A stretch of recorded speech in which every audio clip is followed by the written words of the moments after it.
Hi friends, welcome to our channel RK Telugu multi vlogs. ఈరోజు మన video ఏమిటంటే కొండూరు దాసాంజనేయ స్వామి వారి దేవాలయం.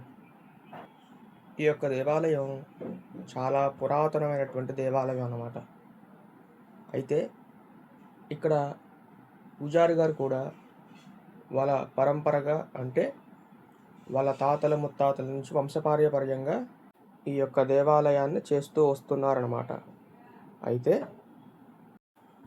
ఆ దేవాలయం యొక్క విశిష్టత, అలాగే ఆ దేవాలయం ఏ గ్రామంలో ఉంది, ఎక్కడ ఉంది అని చెప్పే ప్రయత్నం కూడా చేస్తాను. స్కిప్ చేయకుండా వీడియోని చూసేయండి, అప్పుడే క్లారిటీగా అర్థమవుతుంది. కాబట్టి వీడియోని స్కిప్ చేయకుండా చూసేయండి. వీడియోలోనే మీకు అడ్రస్ చెప్పడం కాకుండా క్లారిటీగా చూపించాను కూడా. వీడియోని జాగ్రత్తగా చూసినట్లయితే చాలా వరకు మీకు అర్థమవుతుంది. అయితే ఇప్పుడు కృష్ణా జిల్లా నందిగామ నుంచి, కృష్ణా జిల్లా అంటే ఇప్పుడు ఎన్టీఆర్ జిల్లాగా మారింది కాబట్టి ఎన్టీఆర్ జిల్లా నందిగామ నుంచి ఒక 12 కిలోమీటర్ల దూరంలో ఆ యొక్క దేవాలయం ఉంది. అయితే నందిగామ, పల్లగిరి కొండ, పల్లగిరి, అలాగే మాగల్లు, కొండూరు, ఈ యొక్క కొండూరు గ్రామంలోనే ఈ యొక్క దాసాంజనేయ స్వామి దేవాలయం ఉంది. మీకు క్లారిటీగానే అడ్రస్ అంతా కూడా అర్థమైందని భావిస్తున్నాను. ఇప్పుడు వీడియోలో చూపించే విధంగా వెళ్ళినట్లయితే ఆ యొక్క దేవాలయానికి చేరుకుంటాం. సరే, ఇక వెళ్దాం రండి.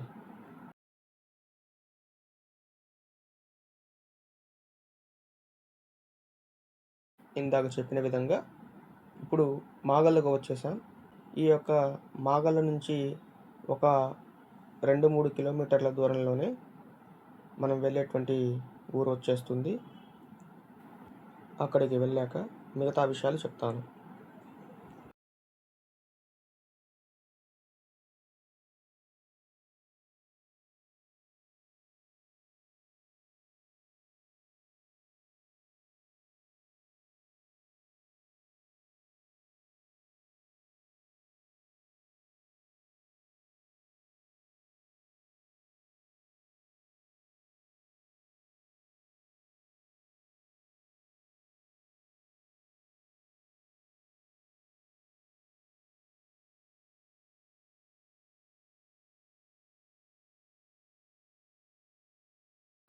ఇక వచ్చేసామన్నమాట.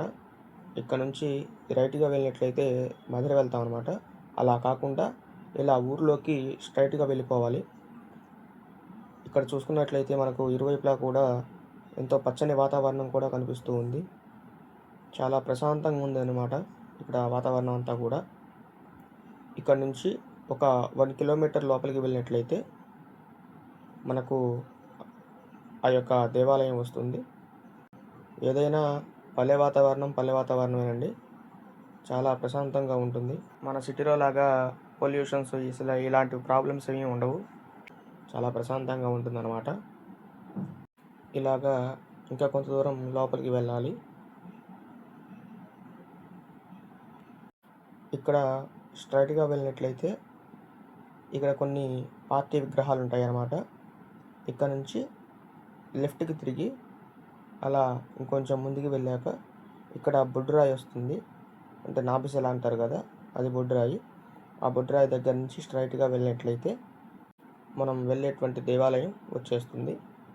ఆ దేవాలయం ఎదురుగానే ఇక్కడ ఈ ఊరికి సంబంధించినటువంటి గవర్నమెంట్ స్కూల్ కూడా గుడి ఎదురుగానే ఉంటుంది. చూసారు కదా, చాలా పెద్ద పెద్ద చెట్లు ఉన్నాయి.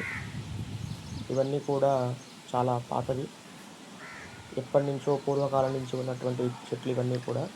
అలాగే దేవాలయం యొక్క ప్రాంగణంలో కూడా ఒక పెద్ద రావి చెట్టు కూడా కనిపిస్తుంది మనకు. చూసారు కదా, చాలా పెద్దది. అలాగే ఈ చెట్టు కూడా ఎంతో పురాతనమైనటువంటి చెట్టు అన్నమాట. అలాగే ఇరువైపులా కూడా ఎన్నో పూల చెట్లు కూడా ఉన్నాయి. ఎటు చూసినా పచ్చని వాతావరణం దేవాలయంలో. ఇక్కడ గ్రామస్తులు అందరూ కూడా చెప్తూ ఉంటారు, ఈ దేవాలయంలో చాలా ప్రశాంతంగా ఉంటుంది అని చెబుతూ ఉంటారు. అది నిజమే. నాకే చాలా ప్రశాంతంగా అనిపిస్తుంది ఇక్కడ. ఒకసారి ఈ దేవాలయానికి వచ్చిన వాళ్ళకి వేరే జ్ఞాపకాలు కానీ, వేరే ఆలోచనలు కానీ లేకుండా ప్రశాంతంగా ఇక్కడ ఉన్నంతసేపు కూడా ప్రశాంతంగా ఉంటారు. చూడండి ఎంత ప్రశాంతంగా ఉన్నదో. ఇక్కడ గ్రామస్తులందరూ కూడా కాసేపైన కూర్చొని వెళ్తూ ఉంటారట. ఇంత ప్రశాంతంగా ఉంటుంది ఇక్కడ. అలాగే ఇక్కడ చూసుకున్నట్లయితే స్వామివారి ఎదురుగానే పెద్ద రావి చెట్టు ఉంటుంది. నాకు చెప్పిన విధంగా పెద్ద రావి చెట్టు. అలాగే దాని పక్కనే దేవాలయం యొక్క ధ్వజస్తంభం కూడా కనిపిస్తుంది మనకు. చుట్టూ ప్రాంగణం కూడా చూసుకున్నట్లయితే గుడి చుట్టూ కూడా రకరకాలైనటువంటి ఎన్నో పూల చెట్లు మనకు కనిపిస్తూ ఉంటాయి.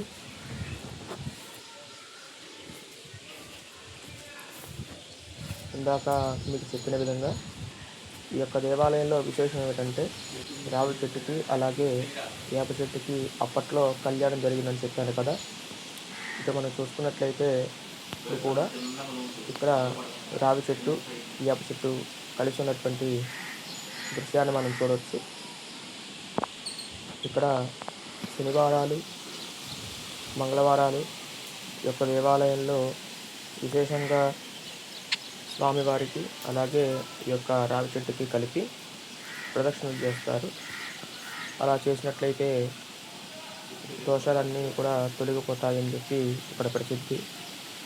ఇక్కడ ధ్వజస్తంభానికి ఎదురుగా చూసుకున్నట్లయితే స్వామివారి ఎదురుగా ఉంటే వాహనము, అలాగే ఇరువైపులా కూడా శంకుచక్రములు, అలాగే వెనుక భాగంలో ఆంజనేయ స్వామివారి దేవాలయం కాబట్టి సీతారామ లక్ష్మణ ఆంజనేయ స్వామివారిని కూడా మనకు ఈ ధ్వజస్తంభం మీద దర్శనమిస్తారు.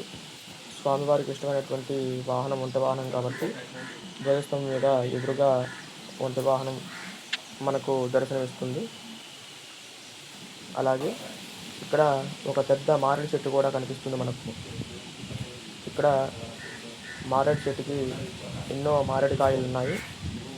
వాటితో స్వామివారికి విశేషమైనటువంటి పర్వదినాల్లో విశేష హోమములందు వాటిని సమర్పిస్తారు.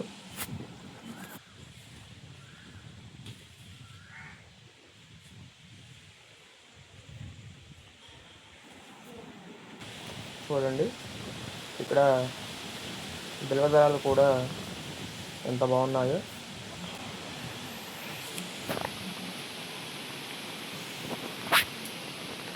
ఇలానే ఈ యొక్క దేవాలయం ప్రాంగణం అంతా కూడా చక్కగా పచ్చని చెట్లు ఉంటూ ఉంటాయి.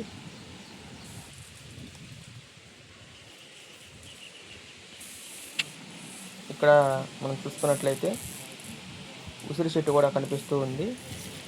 ఈ యొక్క ఉసిరి చెట్టు కింద కార్తీక మాసాల్లో అలాగే పర్వదినాల్లో భక్తులందరూ కూడా ఇక్కడ దీపారాధన చేసుకొని పాలు పొంగించుకుంటారు.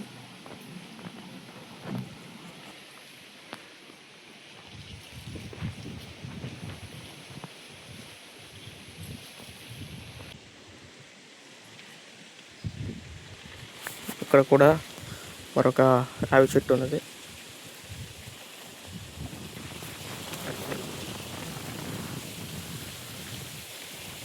గుడి ప్రాంగణం అంతా కూడా యొక్క పచ్చని చెట్లతో నిండిపోయింది.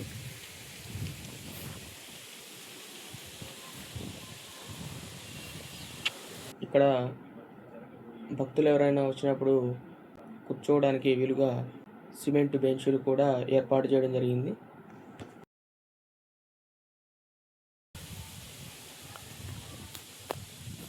ఇక్కడ చూసుకున్నట్లయితే నాగమల్లి వృక్షం కూడా కనిపిస్తూ ఉంది. చాలా పెద్ద వృక్షం అన్నమాట.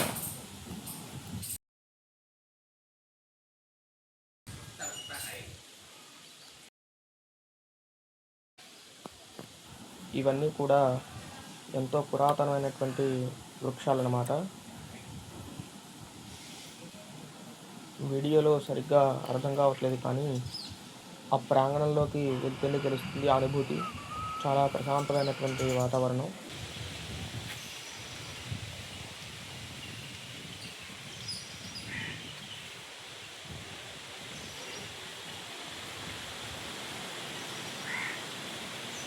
అలాగే ఈ యొక్క దేవాలయంలో ప్రధానంగా దాసాంజనేయ స్వామివారు, అలాగే కుడివైపున వరసిద్ధి విఘ్నేశ్వర స్వామివారు, ఎడమవైపున పంచముఖ వాసుకి సుబ్రహ్మణ్యేశ్వర స్వామివారు ఈ యొక్క దేవాలయంలో కొలువై ఉన్నారు.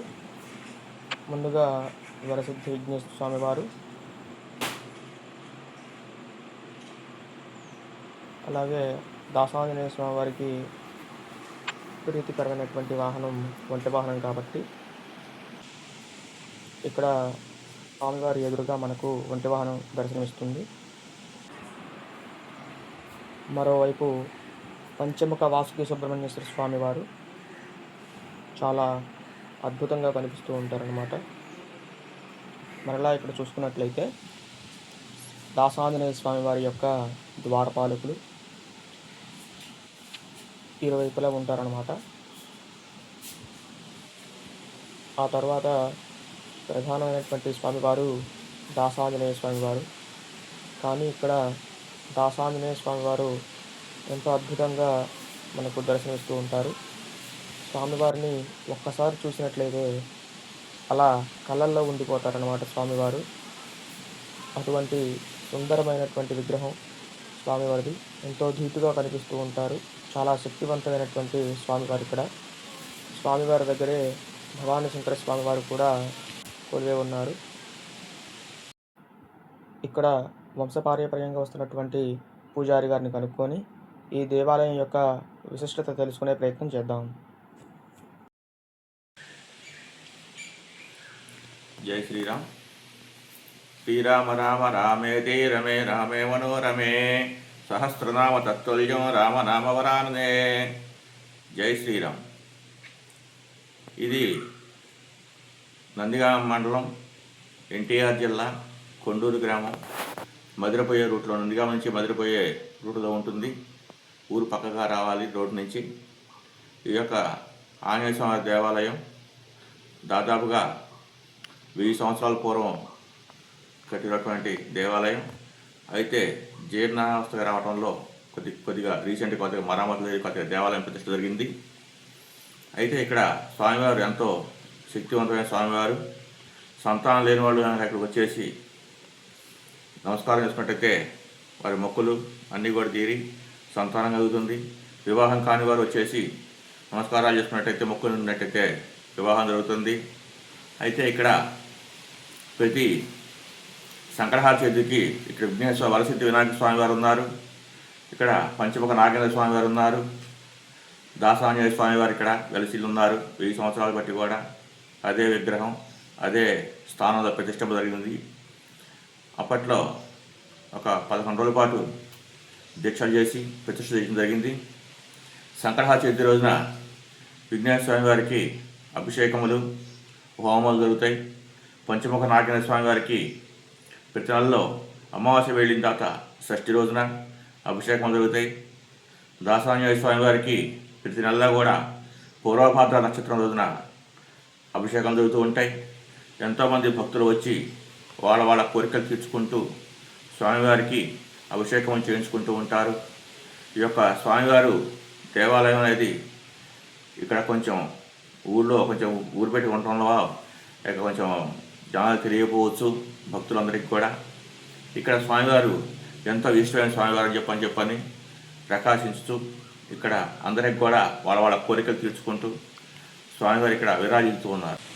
ఇక్కడ ఈ యొక్క దేవాలయం అనేది మా పూర్వీకులు మాకు వంశపారంపర్యంగా ఇక్కడ మాకు కొంత పొలాన్ని ఇచ్చేసి ఇక్కడ చేసుకోవడం జరుగుతున్నది. మేము ఉన్నంతకాలం కూడా వంశపారంపర్యంగా చేస్తూ ఉన్నాము.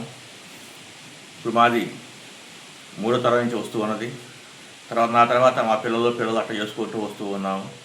కాబట్టి భక్తులంతా కూడా వచ్చేసి మీ యొక్క కోరికలు చెప్పుకొని స్వామివారికి అభిషేకం చేయించుకొని స్వామివారి ఆశీస్సులు పొందవలసిందిగా ప్రార్థన.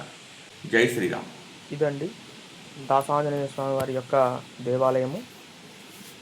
ఇలాంటి మరెన్నో వీడియోల కోసం మా ఛానల్ని లైక్ చేయండి, షేర్ చేయండి, సబ్స్క్రైబ్ చేయండి.